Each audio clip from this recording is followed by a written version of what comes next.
We are back with Alone in the Dark. We're alone in a well enough lit room, I guess, but we just made it in here and we're going to take a look at stuff. For example, this thing, you find a book. Cool. You know what that means? It's time for flavor text.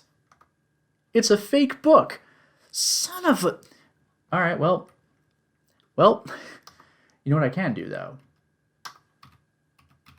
Push. The clock. Oh, baby. Move over, Resident Evil 1. In Alone in the Dark, you push your own damn clock. So, let's change our action to search because this is how we do things here. We find a key. And a parchment. Let's take a look at the parchment. Unless that's fake too. The Creatures of Night by Hubertus the Bald, translated from Latin by his brother in prayer, Fratre Johann Marcus. Of monstrosity. You who read me know that night engenders monsters and that night creatures exist. The accursed book of Abdul al-Hazred is clear on this matter. That is not dead which can eternal lie. Unhappy he who knows that book. What was the second half of that phrase? Like something, something, even death may die? But yeah, this game has been upfront about crediting H.P. Lovecraft for at least inspiration, and Lovecraft wrote about Abdul al-Hazred, the man who created the Necronomicon. Although, amusingly enough, the first time I ever heard the name Abdul al-Hazred was the villain in King's Quest VI, but no doubt named after this guy. Unhappy he whose eyes alight upon that foulest of texts. Unhappy he who implores the standing stones, for he will free the powers of darkness. Also, thank you, Winterburn, and in strange aeons, even death may die. There it is. Of the pit. Stagnant waters are like the memory of men. Beneath the surface calm, clawed beasts await and are known to initiates as the Deep Ones. This is again just straight up Lovecraft. Oh wait, was that it? Did I press the wrong button? I'll try that again. I like that it's called The Creatures of the Night now. No, I can keep going. Awaiting his prey, the Deep One seizes him and drags him down to the abyss, where Dagon, the cruel god, swims and reveres him whose name may not be pronounced. Amazing. Dagon is famously from Lovecraft, but even so, Dagon is like not from the Bible, but from biblical times. If you've ever read the story of Samson, I think his enemy, the Philistines, worshipped Dagon. Of libraries. Unhappy he who frees the prowler. Unhappy he who meets the prowler erring among the books. He generates the vagabond that comes from other spheres. He believes the vagabond does not exist. Now, remember, this game takes place in, what is it, like the 30s or 40s or something? Can you imagine going to your uncle's old house and you just find this? What the hell? He will feel the embrace of death, for in the eyes of the vagabond, books are no more than dreams, stone no more than wind. The vagabond knows how to take the breath of the reckless. Of strife. He who speaks does not know, and believes he is able to kill the creatures of the night. Folly. Evil is conjured up by science and secrecy.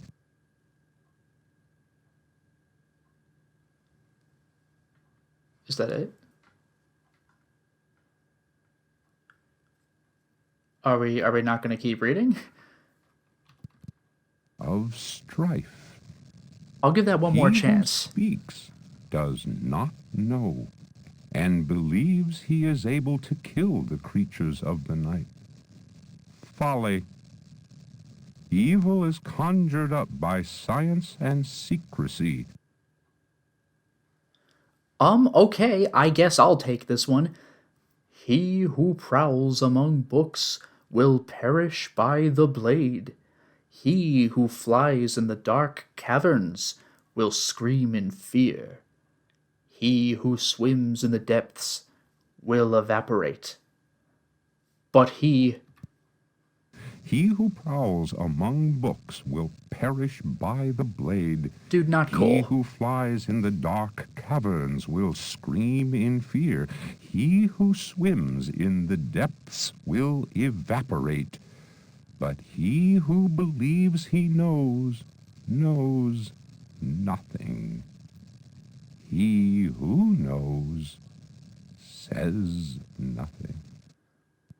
Of death. There are domains more terrible than death.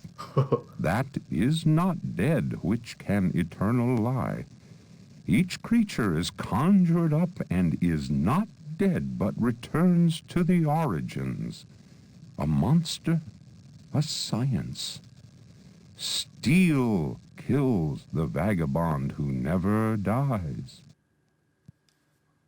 I mean, steel pretty famously kills just about anything.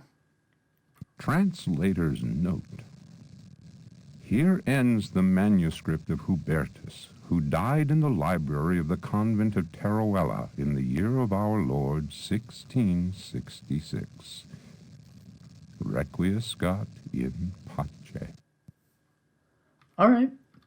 We've gotten our information, and now it's dramatic music time? Or not? All right. You know what? I'm actually going to go ahead and save. Not that we've gotten that much done, but I pushed aside a thing. Good for me. Now, how do I leave? Because I saved upon having entered this room. Is this it? Right. We just passed this little puzzle. Now, take a look at this.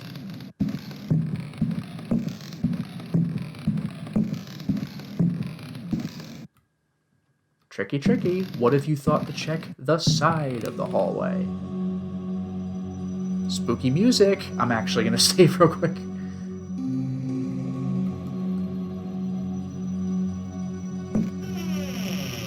I do just open it up. This room is in the dark, and I'm alone in it. Ah! Otherwise, this is going to be a little annoying. An oil lamp. Use. Now I'm going to take my lamp and drop or put, because I can have the room lit and keep my hands free. Because if you remember last time, the moment I switched to an item, all of a sudden it went pitch black again. So I theoretically could solve the room in the dark, but I don't know this game, so that would be an absolute nightmare. The problem is, as long as the lamp is on, you see the little counter, 98, as long as the lamp is on, then it's going to be draining fuel, so that's going to suck.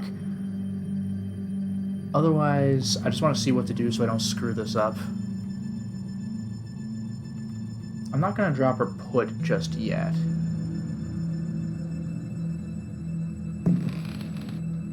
Oh, well, look, it's the vagabond.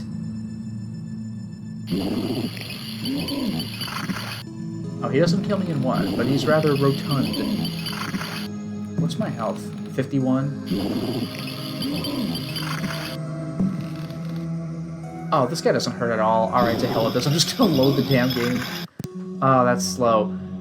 Alright, anyway. Alright. Let's light the lamp.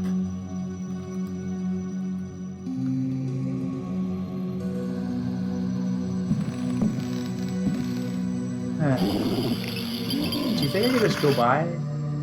I might have to bait this guy. Alright. I think I'm gonna have to just tease him out.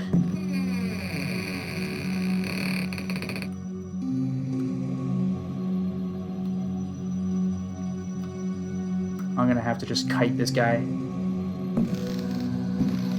This weird voice. There he is.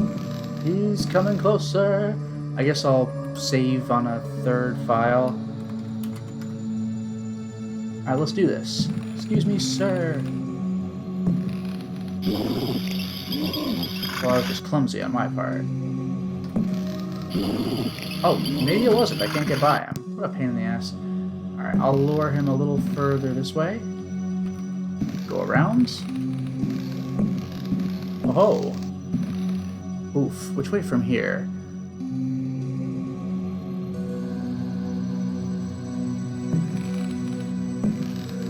Also, am I doing this right? That's another question.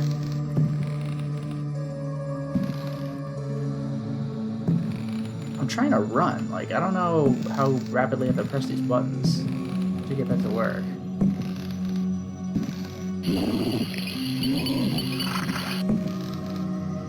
There we go. Jeez.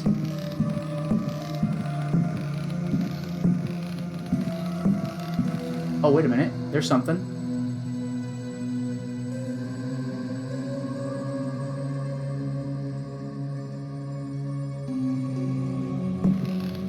Alright, I'm gonna risk turning the lamp off for this.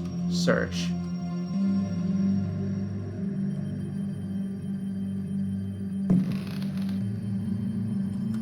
Oh boy. I'm gonna get killed doing this, aren't I?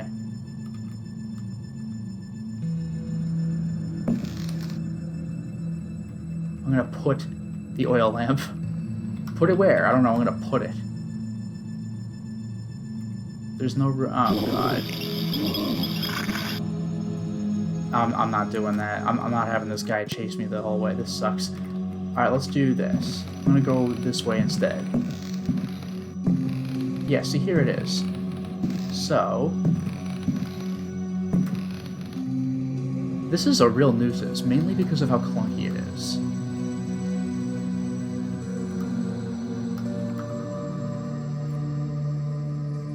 There's a mechanism to trigger. Okay.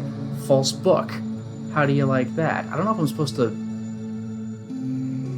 I guess put it?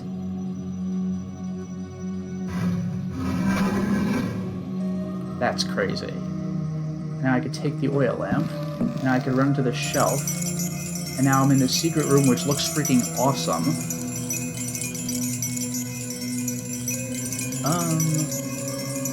I guess I'll save on another file just to, I didn't call it anything. What? You can just have a blank save? Alright. There are going to be some things I want to take a look at which can lead to being very amusing. So let's do this. Search. You find a dagger. I'll take it. Another one. I will leave it. Another one. I will leave it. A parchment. I'll take it. A parchment again. I'll take it. Oh god. Alright. I found a book as well. I found a book as well. Jeez, talk about secrets. Alright. Hello there, General Ledger. Welcome to the stream. How's it going? I'm actually quite excited to do this. So I am going to need to go back to the library and then just deal with the guy. I think I better save again. I just want this sound to stop. I got all the stuff, right? I'm assuming I have lots of stuff. Did I not search the thing? Or did I load instead of save? Yeah, I think I did. No. No. Yes, yes, yes, yes.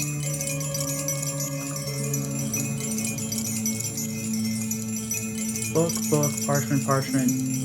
That particular dagger. Oh god. Alright. Let's take a look at a parchment. The Book of Yael. Signs of Stone. Eucharistic Rituals of Forbidden Cults. Texts collated by Monsignor Vacher, legate in the Curia of the Vatican. Numerous devilish cults speak of monstrous creatures called the Old Ones. These supernatural beings are believed to be possessed of powers equivalent to those of the gods of antique religions. Adepts of such cults refer to forbidden literature in order to cause these frightful entities to appear before them. What serious student of folk myths has not come across the names of Cthulhu and Shub-Niggurath? Just straight up, there they are. It must be said that these creatures wield tremendous power and are difficult to control once they have been unleashed into the world.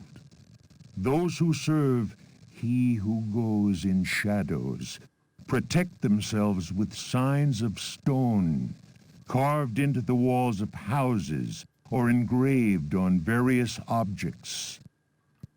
For those misguided servants of evil, the best protection appears to be that afforded by the sign of the most ancient gods, engraved in Manar stone, a heavy material said to be disagreeable to the touch. The sinful practices of those who fall into such errors can only lead to the darkest of despair, and are a mortal danger to the soul. Such monsters as those invoked by these foolhardy individuals are engendered when reason drops its guard. Man is easily tempted into perversion. It is why we must forever remain alert and renounce Satan with each breath we take. His ways are infinite in number. All right, there's a text. We also have, that was Signs and Rituals, we have another A parchment. The Sacrificial Dagger, Otto Stern, Lumina Books. The importance placed on ritual sacrifice is constant in religious cult practice. Propitiating the gods is a theme common to many religions. The Old Testament affords many examples. Primitive polytheistic belief systems integrate sacrifice in their rituals as part of the recurrent process of reaffirmation and, naturally enough, group cohesion. The members of their social and religious community come together in an act of purification and atonement. It would be erroneous to imagine the act of human sacrifice linking priest, offering, and God, C.F. Manzetti, stone cults, as anything less than a vital focusing of the group's faith. The act also ensures the continuing appeasement of the god, but only if practiced by a recognized officiating priest using the appropriate instrument. Studies made concerning primitive religious groups bear witness to the central role of sacrifice in living ritual. My own work in the field of ethnopsychology brought me into contact with a sorcerer living in the region of Arkham. He introduced me to the rite of steel, linked to a ceremony known as adoring the black goat of the woods with 1,000 youngs. The god being adored is known as the vagabond. Isn't the goat with 1,000 young, is that Shub-Niggurath? Otherwise, Arkham, that ought to sound familiar to you. That's another Lovecraft place. Here, the dagger's role, which allows the life breath to pass from one dimension to another, is essential. The vagabond is a frightening figure, being able to move where he wants and to kill those who have displeased the goat god, for whom he acts as a go-between. The goat is clearly a fertility god. The priest having spoken the invocation, must choose the appropriate dagger for the sacrifice. The knife with a sinusoidal blade that must be dipped 7 times on night when the moon is full in water that has been distilled 100 times will be laid aside, since it would send the vagabond back into his own dimension. See illustration. And that's how I know to keep the curvy dagger. The priest will rather choose the dagger with a curved blade. That is more appropriate for slitting of the lamb's throat. This act transfigures the sorcerer priest and plunges the assembled worshippers into a divine trance. Okay, interesting. Just 2 more things. A book and a book. Juan Luis Jorge, de Biblioteca. Reflections on the power of the verb in certain texts. Archaeos Publications, 1919, Stafford. Translation does not alter the occult power contained within such forbidden texts. The malevolent energy is in no way diminished. The spell must be cast aloud and clearly, in certain languages or little-known dialects. Maglafar Fatang. The reader will understand that, in the light of these revelations, I would be foolhardy to continue quoting from the text I have before me. If spoken aloud in its entirety, it would surely awaken powerful and malignant forces. I will go further and say that simple reading of some of the more technical passages describing specific practices is in itself a perilous exercise. The ill-prepared reader can easily fall prey to attacks of demented hysteria, not unlike those described in cases of individuals said to be possessed by evil spirits. I recommend the study made by Zemf, Urbain, Grandier, and Loudon, and the reports made by the Reverend Richard Price concerning a number of astonishing, to say the least, exorcisms carried out in a parish near Providence. Providence, Rhode Island, I believe Lovecraft was from around there. Given what I have written, we must be grateful to the librarians of the British Museum, who have never allowed consultation of the work of Al-Azib's startling work, the infamous Necronomicon. Copies of that work do exist, in spite of the zeal of book-burning inquisitors.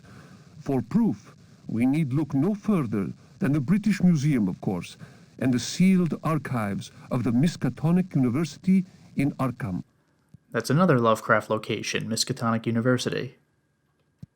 Other examples of books whose evil can be unleashed by any thoughtless reader are von Jutz's von unersprechlichen Kulten and the abominable De Vermis Mysteries by Ludwig Prien, whose sordid death should be a lesson to all those tempted by a study of the occult. Very interesting. And now only one more book. A book. Ludwig Prien, De Vermis Mysteriis. Oh hey, it's that thing they said you'd be a fool to read. Nomine invocatoris si non sanctificatus es cave. De vermis mysteriis non absolvo folem legendum fatum et eum versus. Tibi magnum innominandum signa stellarum nigrarum et Bye. The end. Oh my god. Wow. Jeez, that's a bad way to go. That's amazing. You just float in the air and get folded in friggin' half. That's crazy. Yeah, so be careful of all the books you read, is the point. Isn't that amazing? That's great.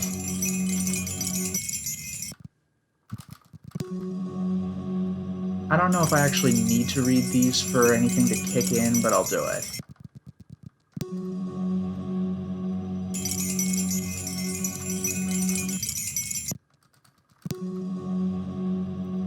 Okay, so what I'm going to do is just drop the last book. Pretty damn cool, huh? Also, do I still have my... I still have my oil lamp. Very good. I'm going to save again. That was great. Delightfully messed up. So if I walk back into the library, the room is in the dark again. Alright. Oil lamp use.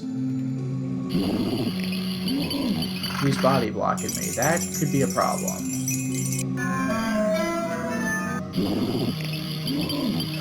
I was kind of hoping I could give you a visual for this, like a better one, but I guess that's not in the cards. So what I'm going to do is equip the dagger, and I'll go into fight stance, or never mind, I'll equip the dagger, and I'm already in fight stance.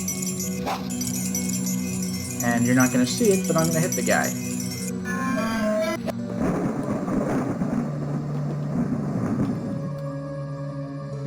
Got him. That was it. He's gone now. So,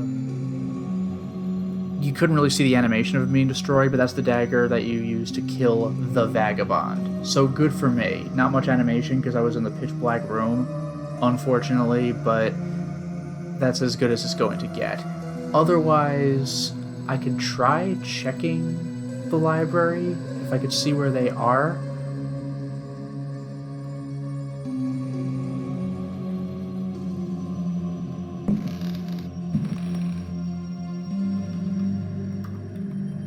Drop and put.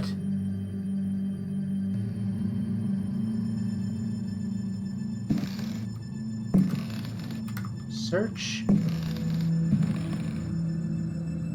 There's a mechanism. Yeah, I know that, but is it this? Nothing important in this bookcase.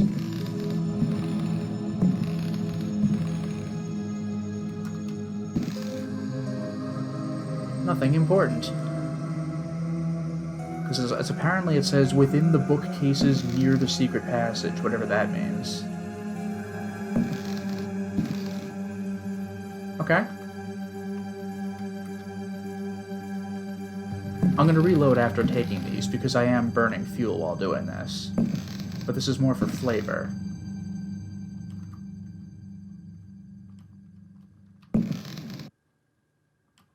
Good enough. 3 new books. Let's take a look. More flavor, and then I'll reload and walk away with the lamp.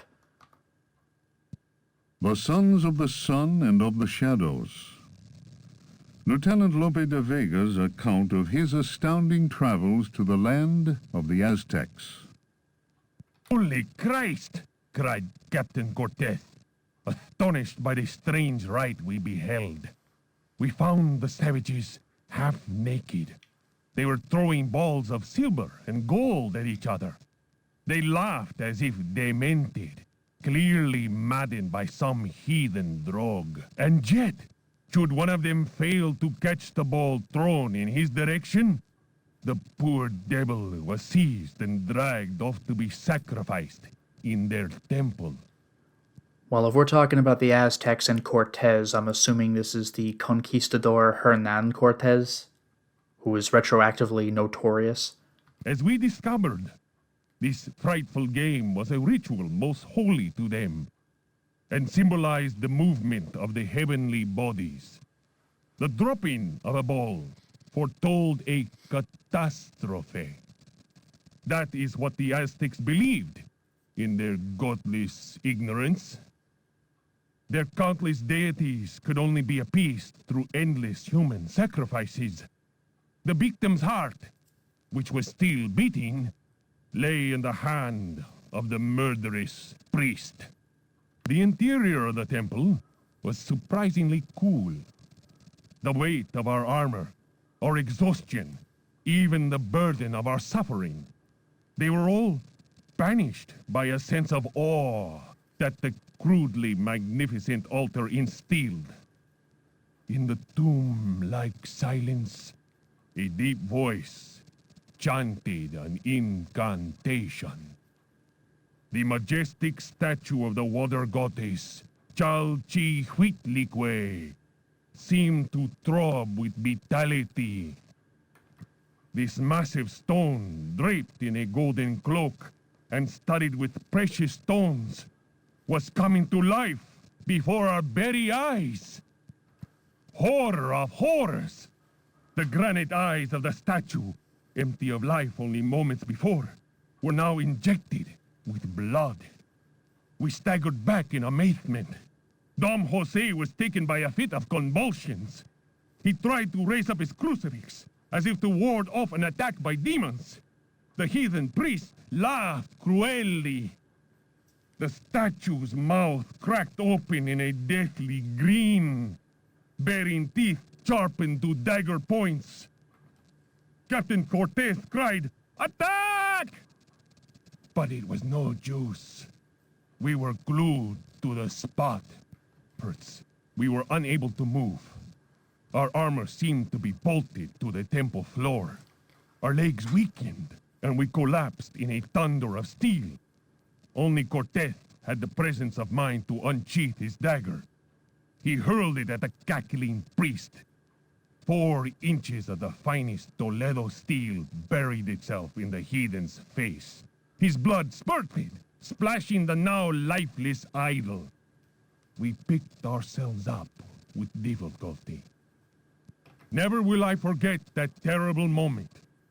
My companions, naturally enough, told tales of devilish enchantments cast upon our armor. Whatever the truth of that, I could not deny that the supreme god of the fourth universe had treated us as mere playthings. I am convinced that a terrible energy is yet contained within that heathen statue. A power strong enough to change a proud conquistador into a helpless puppet.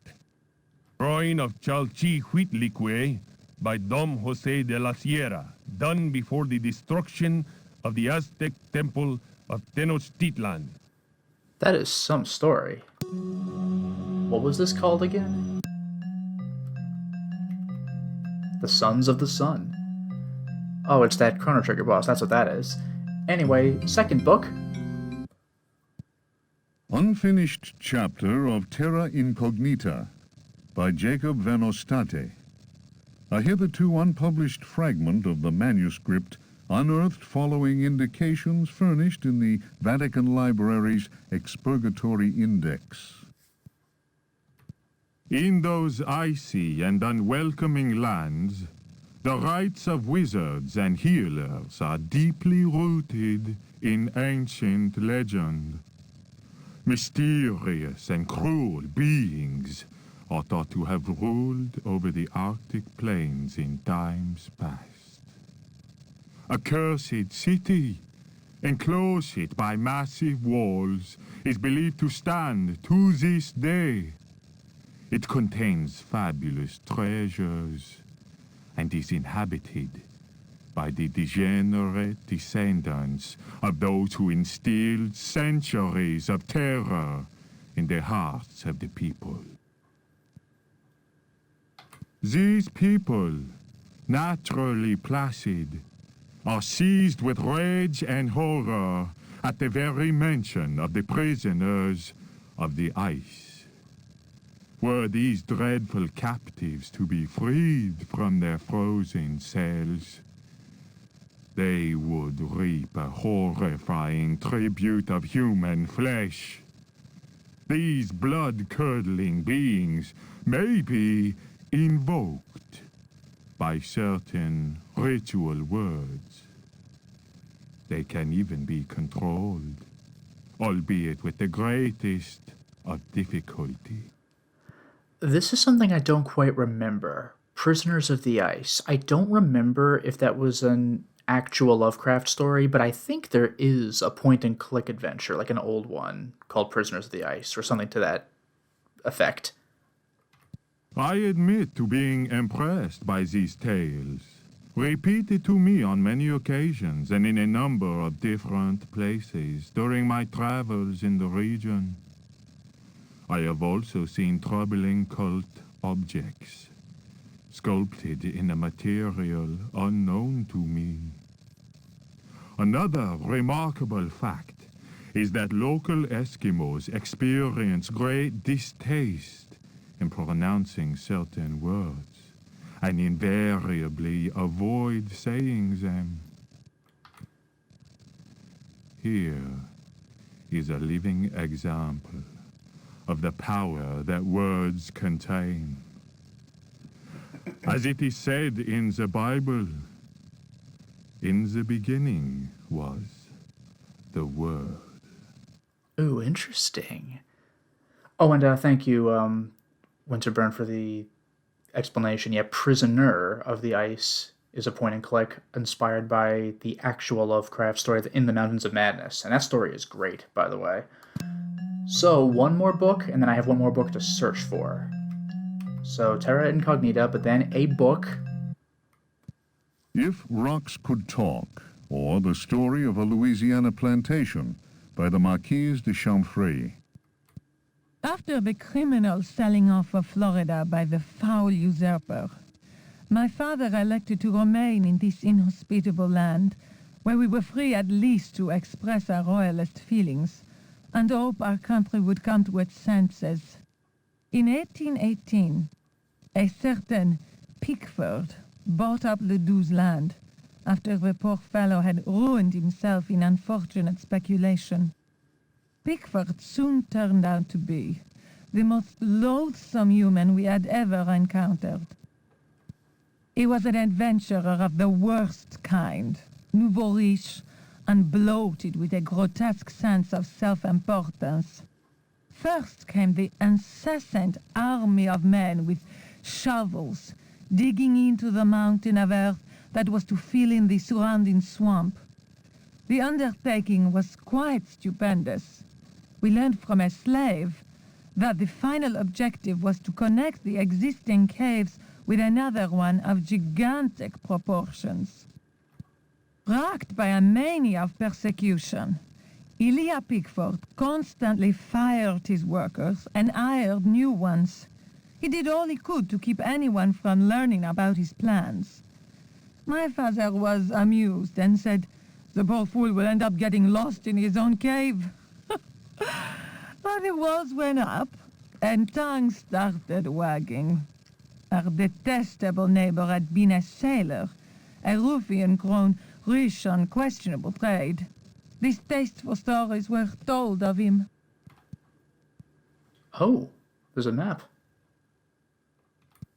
When the work was finished, Pickford invited us to the opening of his rambling mansion, which he named Derceto.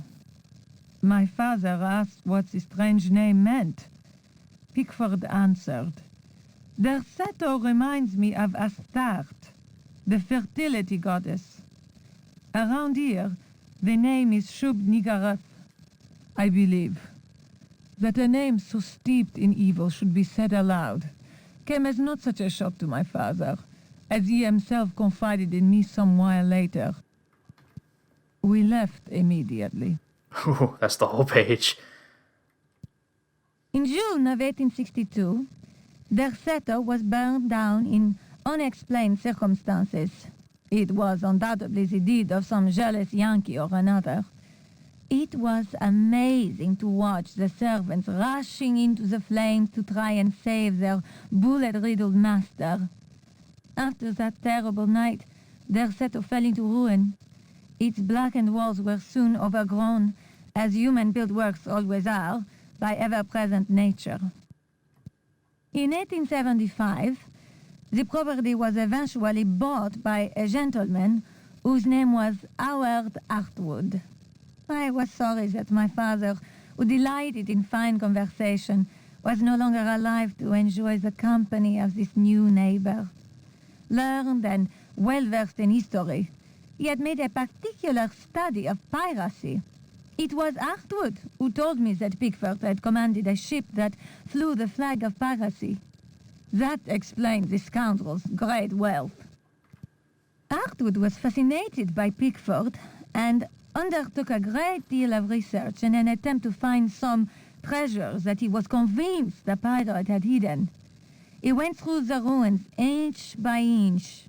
He then had the burnt-out house rebuilt exactly as it had been and refurbished the library that had miraculously escaped the flames on the night of the Great Fire.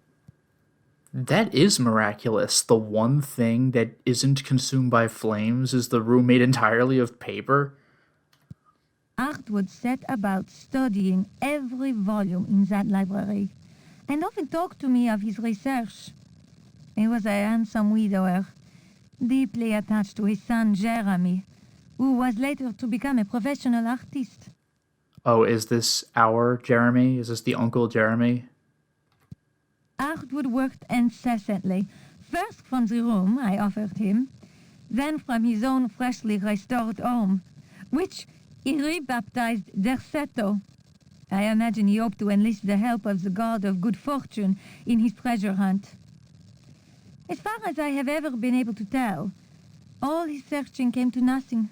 There were no lost treasures to be found at Derceto. I learned of Artwood's death while I was in Paris. But that, as they say, is another story. All right. And I think, I think I put my lamp down. That's okay. I'm going to reload the game to pick it back up. But I also want to check for one more book. There were 3 books here, but there's only one more book elsewhere. And I got to find where that is.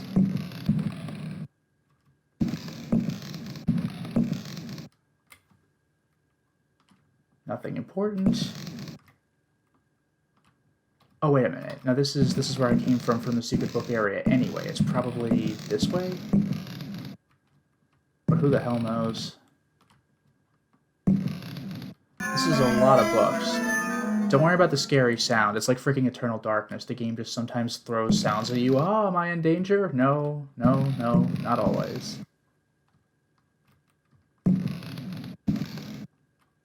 Yeah, but now it looks like I've looped around again, hasn't it? I am going to want to go through those doors next to me after a point.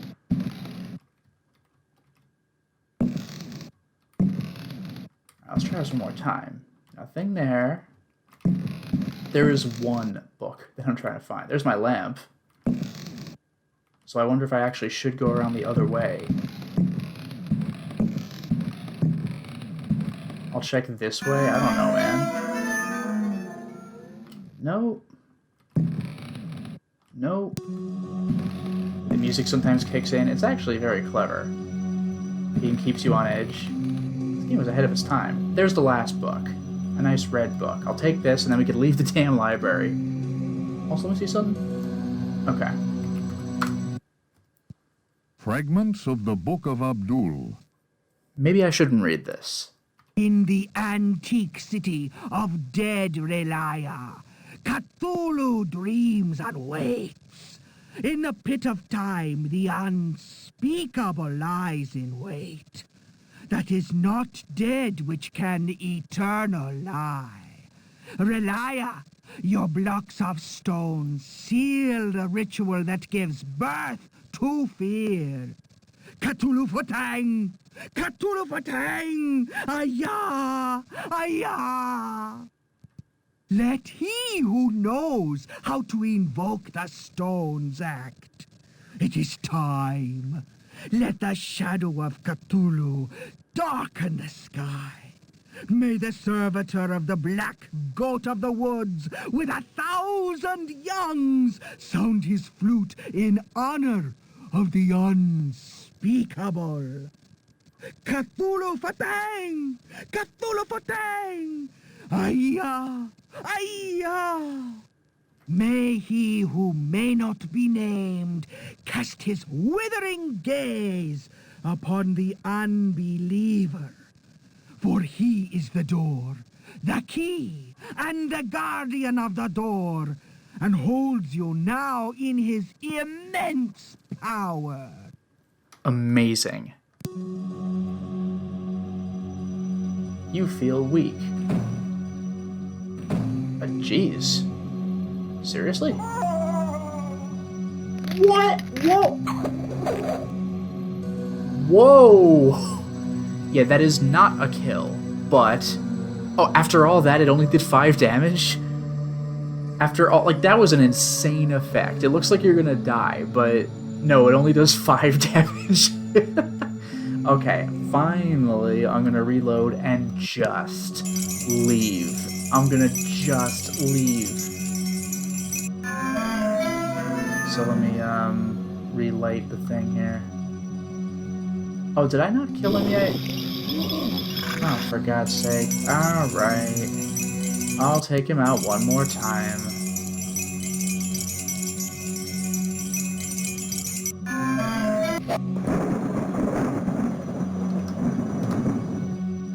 Got him. There, he just explodes. Alright, time to leave. Finally time to leave. Finally time to leave. So this is the way I came in. I can leave that way and work my way around, but I can just also go this way.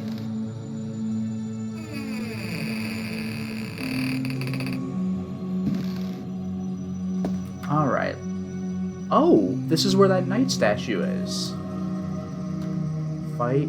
There we go. The point is my oil lamp is no longer active.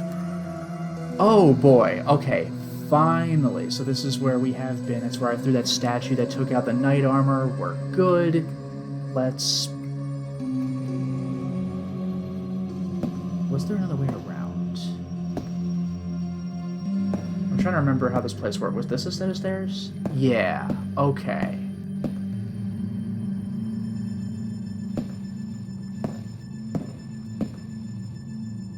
This door was locked? It's locked. Okay, so I can get my key. Remember that? I got that this stream. I got it. Did I not do it?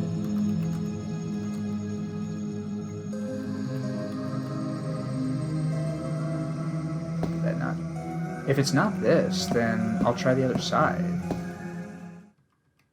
A key. Oh, okay, I do have a second key. Maybe this is it the whole time.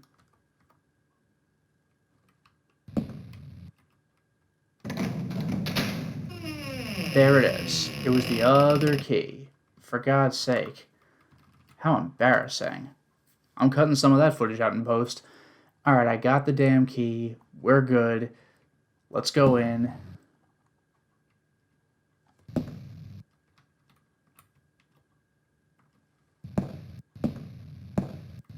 We got spooky rats here.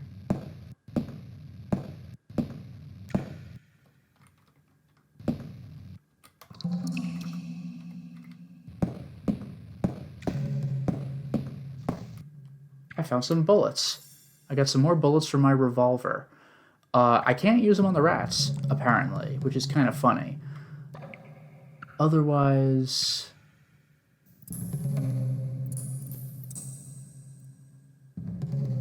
I guess I'll save now, but there's optional content here, so let's take a look at this.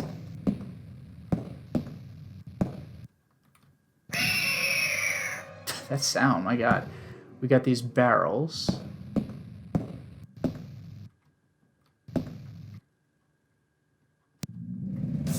A block. Yes, that would really hurt me.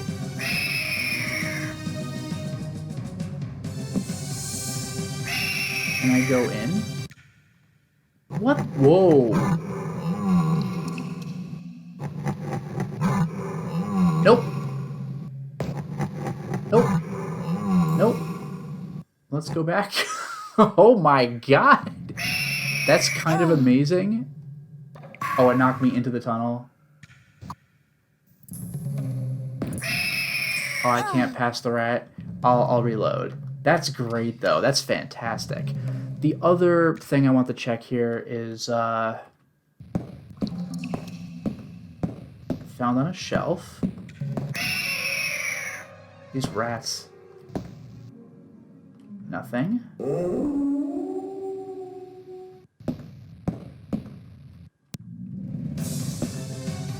this music. Oh, it's a book. You thought we were done. The Trial of Captain Preggst, as reported by his faithful companion Elisha Smith, known amongst his fraternity by the awful name of Captain Ellie Hell. Transcribed from the log found aboard the wreck of the frigate Astarte by H. Hartwood. By all the devils! Roared Preggst, glaring at William, the judge. Curse it, Will! It'll take much more than every cannon in the blasted Navy to make me change me mind. Wow. You're the greatest blackguard that ever joined our fraternity. Am I not Preggst, captain of the Astarte and bloodiest villain in all the seven seas? Bloody Ezek, they call me. And you think I'll tell you where I hid my treasure? The tribunal of the Corsairs fraternity murmured at this. Preggst was indeed all he claimed. The judge, One-Eyed William, slammed his fist on the table and silence was restored. Shut your mouth, Preggst! You didn't pay the fraternity its rightful share, and that means only one thing. You'll hang by the neck from a yardarm, you scurvy cur! Here's the rope twisted by Satan himself. You threaten me, Will. Many a man better than yourself has lived to regret holding a cutlass in my face. You'll be begging for mercy, mark my words. That shook One-Eyed William, and no mistake. Danny waved his hook in the air and shouted, Preggst was always a loudmouth. The law says we hang him. The jurors took up the cry, hang him! It was Preggst's turn to slam his fist on the table. He threw back his head and roared with laughter. You fools! You want to kill what will never die? Try it! Once more, the assembled Corsairs murmured. There was unease in the air. They remembered what happened to Chuck, the gizzard slitter, the man who opened his mouth once too often. You know, maybe he did open his mouth once too often, but, like, you gotta earn the name, the Gizzard Slitter. It was night, and a bitter wind whipped the New England coast. Snug inside the Dead Horse Inn, one of the Astarte's men was talking. His name was Chuck, and his subject was black magic. He told stories of human sacrifices, voodoo rites, and zombies. He told a tale of a time when their luck was down and they were holed up in a Florida swamp. Preggst went missing. When he returned, he shouted, "'Tis the devil that guides us now, me hearties!" Whether that was true or not, the Astarte began taking loot after juicy loot. The favorite song of the Astarte's men, Crash the Bones, was replaced by a new one. A skull, go to port saber, to starboard. Pass over that will, and with death you'll deal. If you cut a rope, cut the right, I hope. Or then, I don't mind, the death you will find. The next day, as you may have guessed, Chuck's body was found with a dagger plunged between his shoulder blades. Chuck's face was fixed in a ghastly grin. Molten lead had been poured down his throat. Brutal.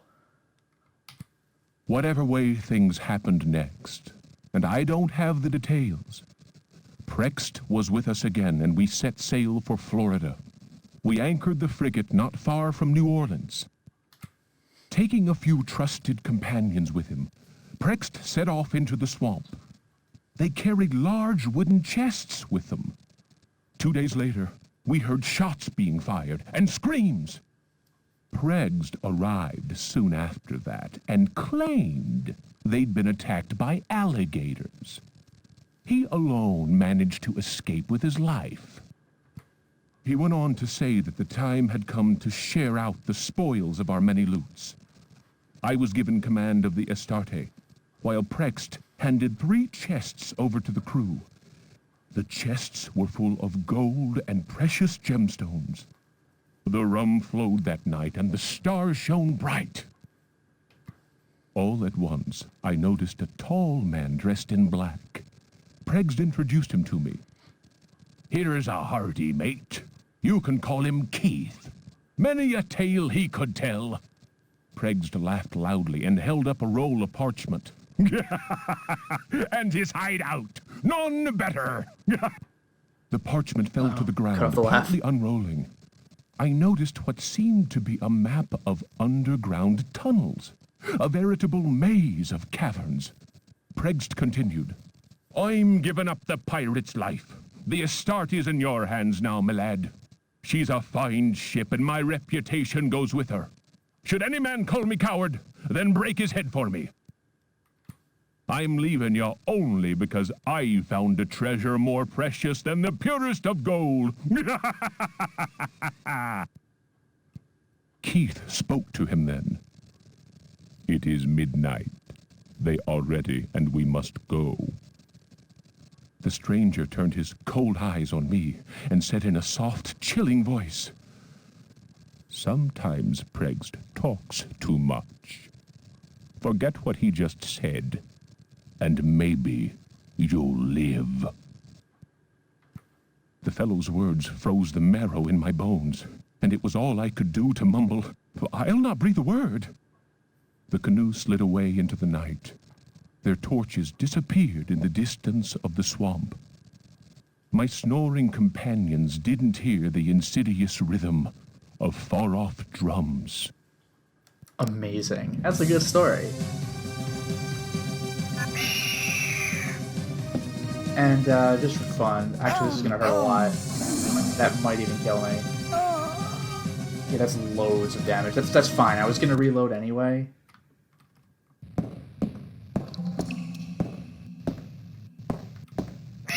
I just want to see what happens if that worm catches up to me.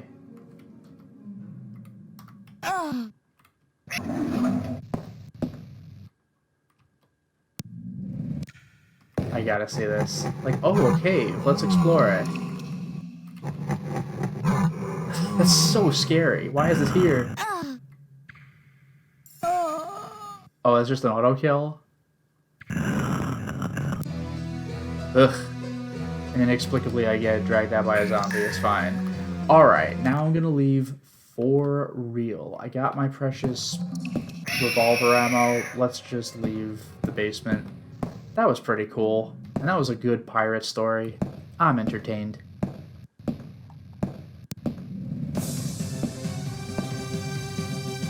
What a spooky mansion. We got everything here. This place is rough. Now I gotta find out where that smoking room was. This? I see a little spider there, so I'm assuming this is the statue room. Yeah, this is no good. I'm gonna back out. Where was the area with all the cigar smoke? Was it here? No, it's the kitchen.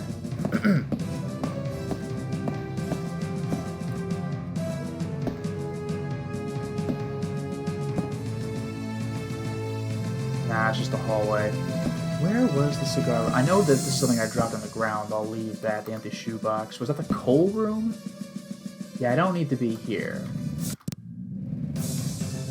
Where was the cigar smoking room? So it's not in the kitchen. Maybe it is in here?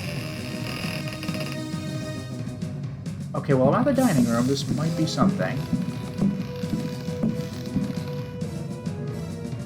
Yeah, this is it, right? I think this is it. Okay, yeah, this was that other door that was locked. This time, I'm going to use the new key.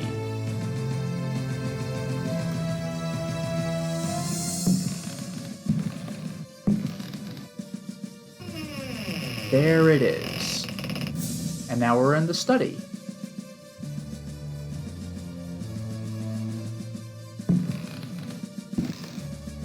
That's conspicuous. And you want to see something really cool? There's a mechanism to trigger. This is sort of old school Resident Evil. I could use the old cavalry saber, or if I had actually swung it as a sword, it would be broken, but I could put both pieces there. But I'm gonna, I don't know, use or drop put? I'll try put. Oh, that's cool.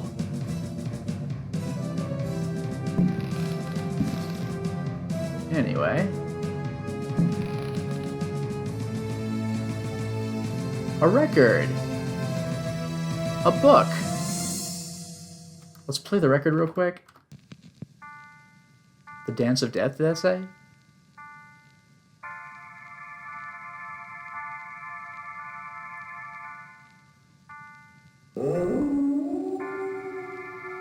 Interesting. Let's take a look at the new book. The Tale of Captain J.W. Norton of the Army of the Union. 1862. The South was in collapse. Louisiana was open to us. I had each day to requisition victuals for our troops, and was aided in this endeavor by a score of brave men. Rebels were not yet ready to lay down their arms. The region was far from safe. I headed further and further west, and questioned many freed slaves. From them, I learned of a plantation on the coast. Its name was Derceto. We received a less than hearty welcome. Only Pickford, the owner, behaved in a friendly manner.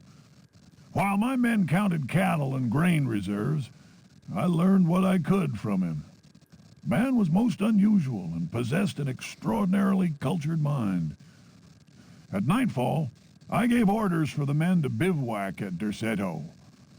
Pickford invited my second-in-command, Lieutenant Patterson, and myself to dine. And our host proved a most entertaining conversationalist. While coffee was being served, Patterson went to inspect the men's camp. The cigar Pickford offered me was so acrid that my head began to spin. I wonder if that's connected to the cigar we had to put out. I remembered campfire tales of fellow officers trapped by devilish Confederate tricks. My mind floated in a foul and dense fog, from which emerged the enlarged and deformed face of Pickford. He grinned at me. Patterson's return chased off the nightmare. I heard shouts and firing from outside and found the strength to take out my revolver. I fired 3 shots. Pickford fell to the floor. Patterson then helped me out of the burning house. The air was filled with smoke. We resembled a company in disorderly retreat.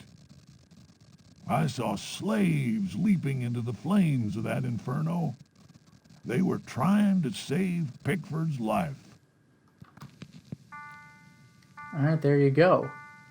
So much flavor text, so much flavor text. Now, as cool as those stairs are, I'm not going to go down them yet.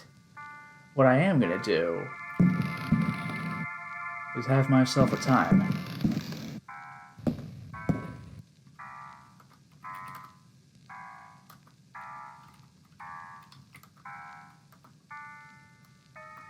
Okay, the revolver is reloaded. You know, with its 18 ammo. Ooh, listen to the music. Fool! You know not what you do. He backflips.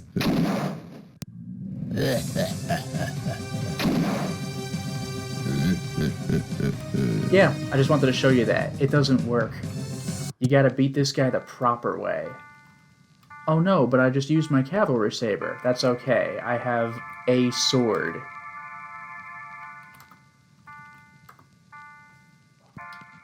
I'll try this again, but with sweet moves. Okay, I'll save myself the trouble of opening the door. There, he's running at me.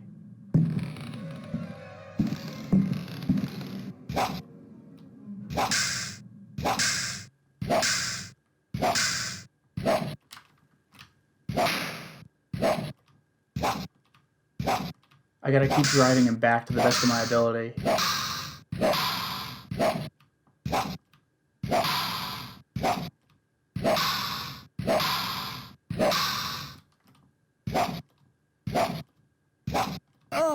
Really? I swing 18 times and he's the one who connects.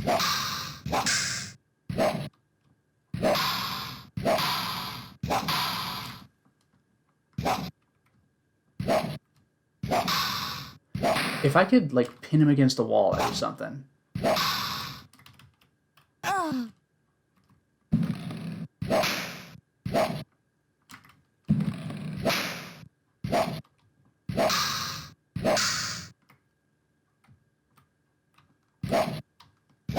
You really gotta commit to these hits, but I got him. Jeez. 46, I'm looking good. A key. Yep, he had a key on him. Freaking intense.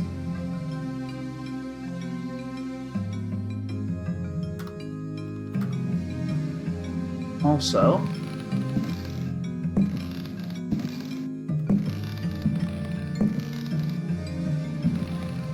it's a book. You guessed it. Daemonia Particularis, Signs and Rituals, by Heinrich Cassel, Ring Publications. The ritual of invocation demands that the officiant be pure. We have already described the complex operations to be followed in order to call those that sleep in superior dimensions. We shall, for the present, limit ourselves to the sign of mutual recognition used amongst their number by adepts of the cult of the Old Ones. The sign also serves as protection when in the presence of a servant of evil. The sign resembles a blessing, save that the first and little fingers are both folded beneath the thumb, whilst the second and third fingers are held up. It would appear that this sign has no effect on adepts of a certain rank with knowledge of particular secrets contained in the corpus demonicus. The use of such signs is not without considerable risk to the user during any attempt to call upon those from without. Remember, an old definition of without was the opposite of within. If I leave the room, then I am without the room. Oh, that was the whole reading. Hooray!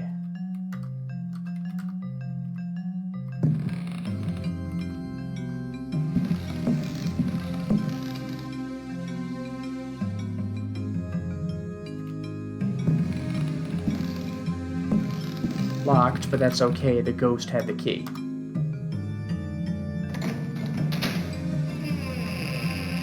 There you go.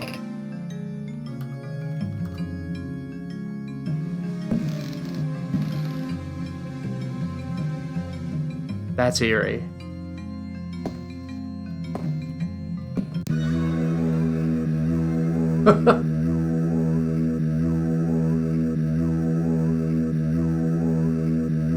It just kills you.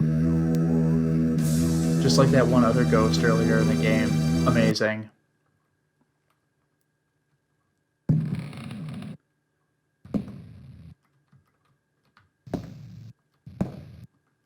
It's a record. Blue Danube. Or Blue Danube. Yay.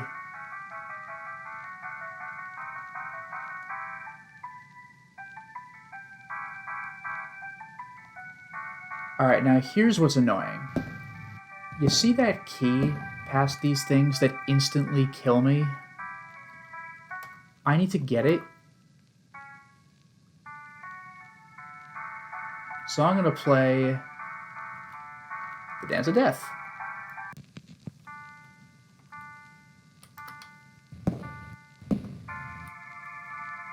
Now this sucks because I have to... Oh, do you think? I found a key.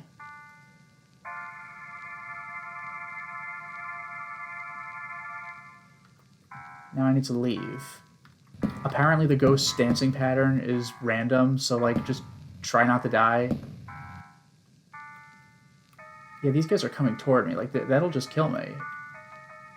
No, can I run past them? Can I like leave? I don't think it's gonna work. That's why I didn't save when I got the key. I was close, but yeah, this is a very difficult room. Only true elite gamers can do this. I don't freaking know. Dance to death. By the way, unfortunately, this is the last real use I have for the gramophone, so we're gonna say goodbye to this after I manage to escape. Not when, but after. Or, I'm sorry, not if, but when.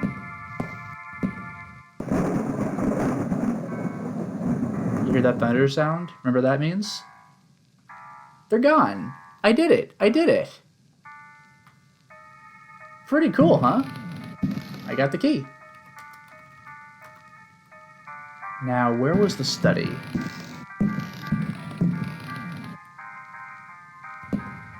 Was it just across here? This music is great.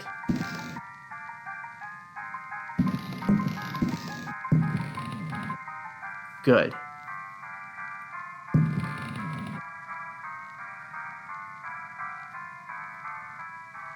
Alright, I'm gonna make a new save here because apparently this is a point of no return.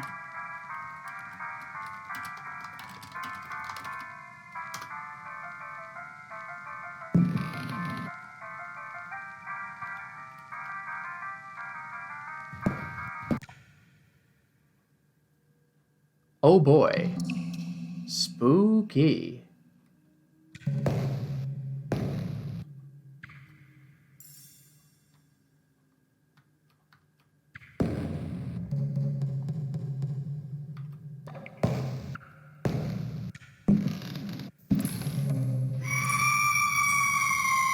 Gotcha!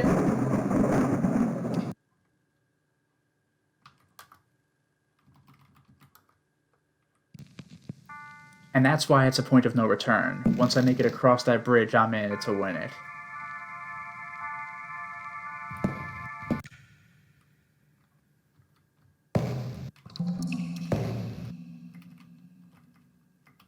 For God's sake, I'm trying to double tap up to run. What does it take? There we go.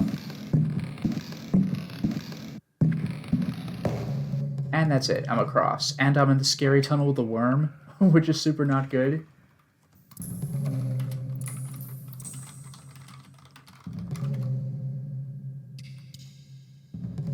Whatever. Past point of no return. We know what that means. It's fine. And this is where I'm going to wrap up for now. So thank you very much for joining the stream and have a wonderful night.